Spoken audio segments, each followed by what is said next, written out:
Olá pessoal, aqui é o Carlos Martins para mais um giro de mercado em 5 minutos, dessa vez para o dia 23/3/2015 com os fechamentos do dia 20.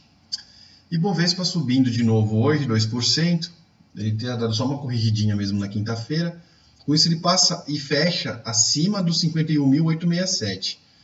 Durante a manhã ele chegou a passar, depois ele voltou, dando a impressão de que ele não ia conseguir passar de novo igual aqui atrás, ó.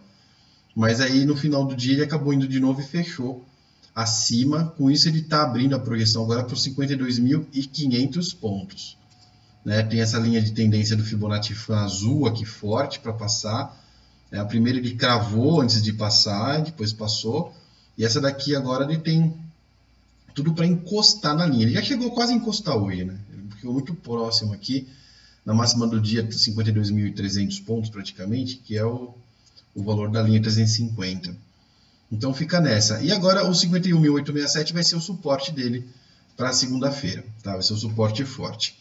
Tudo depende de como é que abrir na segunda-feira. Né? Se a abertura na segunda-feira for pessimista, abaixo do 51.867, tem tudo para passar a semana lutando com 867, igual passou aqui atrás no final de fevereiro. Se por outro lado, né, a abertura já for otimista, ele já ficar nesse espaço em branco aqui tentando beliscar lá os 52.500, então é bem provável que ele vá mesmo lutar com essa linha de tendência inclinada para cima, que já está praticamente nos 52.500 aí para a semana que vem, e que vai subindo cada dia mais, então ele deve evoluir numa tendência de alta. Tá? Isso aí dependendo da abertura da segunda-feira. Daqui a pouco eu vou falar do dólar, que não se definiu ainda, né? A Bovespa está tomando todo esse rumo aí para cima, mas o dólar não se definiu, ele não fechou o gap, nem pulou o gap, né? Nem fez reversão. O Infut que bateu aqui no 52.640, ele que tinha passado para baixo dos 51.700 ontem, feito uma figura de perda de força aqui, que dava a entender que ele não ia continuar subindo, mas ele retomou, né, os 51.700 na sexta-feira, independente disso, bateu lá e também voltou aí no final do pregão. Ficou no mesmo patamar que ele tinha fechado na quarta-feira. 52.152 aqui logo acima dele, não tem nenhuma linha inclinada nem nada. A resistência mesmo vai ficar nos 52.600. Tá? Ela vai ficar aí nesses 500 pontos acima da onde está agora e um pouquinho mais para cima, 52.800 pontos. Se ele conseguir fechar acima dos 52.800 pontos, a projeção dos 53.600 passa a ser a mais provável. E agora vamos falar do dólar, que ainda está na mesma toada, né? Ele vai lá, faz uma máxima mais alta ainda hoje, máxima do dia no 3,32, 3,327. Depois ele não resiste e cai. Diferente da quarta-feira, ele não parou na linha de tendência. Dessa vez ele caiu e ficou abaixo da linha de tendência. Tá? Essa figura que ele fez aqui não é uma figura de queda forte. Por esse padrão candlestick aqui não é um padrão de queda forte. Então ele ainda tem o gap para ser pulado. Se ele fechar esse gap, vamos supor na segunda-feira ele abre aqui e fecha o gap. Tá? Se ele só fechar o gap, ele abre a possibilidade de subir de novo. Que aí ele tampa o gap, já tem um monte de gap em aberto para trás aqui. Ó, vamos dar uma olhadinha. A gente tem um gap de corte, né, um gap de continuidade fechado, aí tem um outro gap aqui de continuidade, e aqui ele faz mais um gap de corte. Então ele faz o quarto gap seguido. E esse daqui já pode ser considerado até como um gap de exaustão da tendência, tá? Se ele for para o lado de volta. A gente faz uma ilha de reversão com essa galera toda aqui, de um lado, e o resto do gráfico para o outro. Então, se ele pular de volta aqui no gap de baixo, como eu vim explicando desde a semana passada, ele vai fazer uma tendência de baixa forte, e aí a Bovespa tem tudo para continuar subindo, e as coisas se equilibram assim. Se ele simplesmente fechar o gap durante a segunda-feira e depois voltar, ou mesmo que ele fechar abaixo da linha, né, fica no ar a possibilidade de ele voltar a subir. Né, fechado o gap, ele volta a subir, e aí sim aponta para 3,60, lá em cima 3,587, né, que é essa daqui de cima, aponta para 3,587 e enfraquece a Bovespa de novo.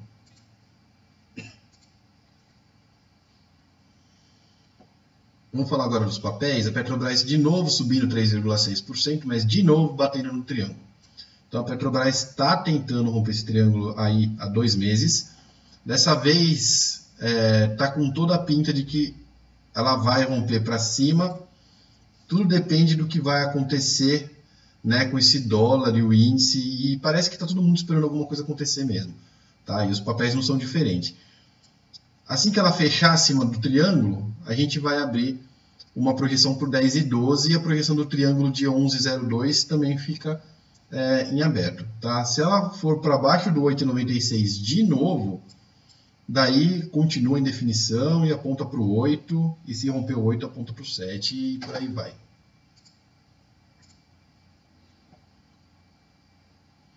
A Petro e a Vale puxando o índice, né? As duas que mais contribuíram com o índice. Aqui a Vale subindo, né? A gente tinha falado ontem que a Vale, terminando esse triângulo, ficava mais livre para subir. Mas o que a gente está vendo hoje é que ela resolveu subir mesmo 2 dias antes de terminar o triângulo. Em tese, na segunda-feira ainda está valendo essa área densa, né? Só na terça-feira que ela se livra da área densa. Mas como ela já entrou e já passou acima do 17,13, ela apontou para o 18,14. Tá? Então a Vale está apontada para 18,14, com o próprio 17,13 como suporte.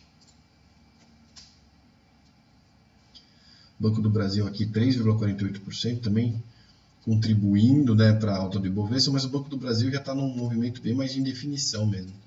Ele tinha subido bastante, deu uma bela corrigida, agora subiu mais um pouquinho, fazendo uma harami dentro de uma harami, né, parece aquelas bonequinhas russas que saiu uma de dentro da outra. Isso daqui é um sinal de indefinição, está dando compra aqui pela supermédia móvel, mas essa compra está mais ligada com o fato da matemática ficar dando sinal falso aí no mesmo preço, né? Visto que a gente está vendo as mesmas flechinhas nos mesmos lugares e o preço não evolui.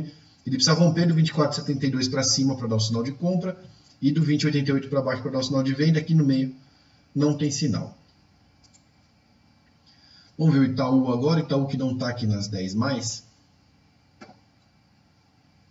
Não, o Itaú já faz um sinal um pouco mais pessimista, né? Que a gente tem aqui no Itaú é muito parecido com uma estrela cadente, tá? Tem um candlezinho no meio aqui, dando uma estragada na tendência de baixa, que se segue a uma figura mais ou menos nessa configuração. Mais ou menos porque ele não podia ter esse candle vermelho aqui no meio, tá?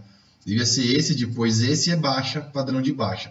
Esse no meio aqui está encasquetando a tendência. De qualquer forma, não é um sinal bom, né? Ele bate aqui no 36 e 39 e faz aponta de novo para a linha de tendência. A gente viu isso com o Ambev bastante tempo.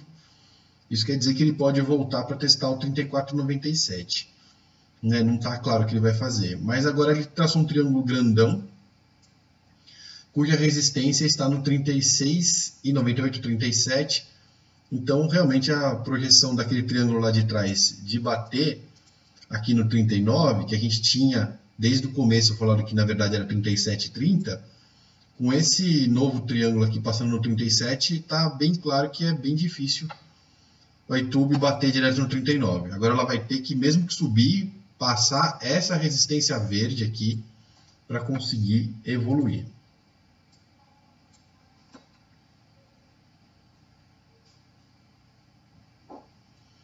Olha lá a Ambev. A Ambev que está evoluindo para cima, né? Estranho, com o fato de que ela andar ao contrário do Ibovespa. O Ibovespa está indo para cima, ela está indo também aos trancos e barrancos, mas está indo, né? Deu uma bela oscilada aqui, mas está indo.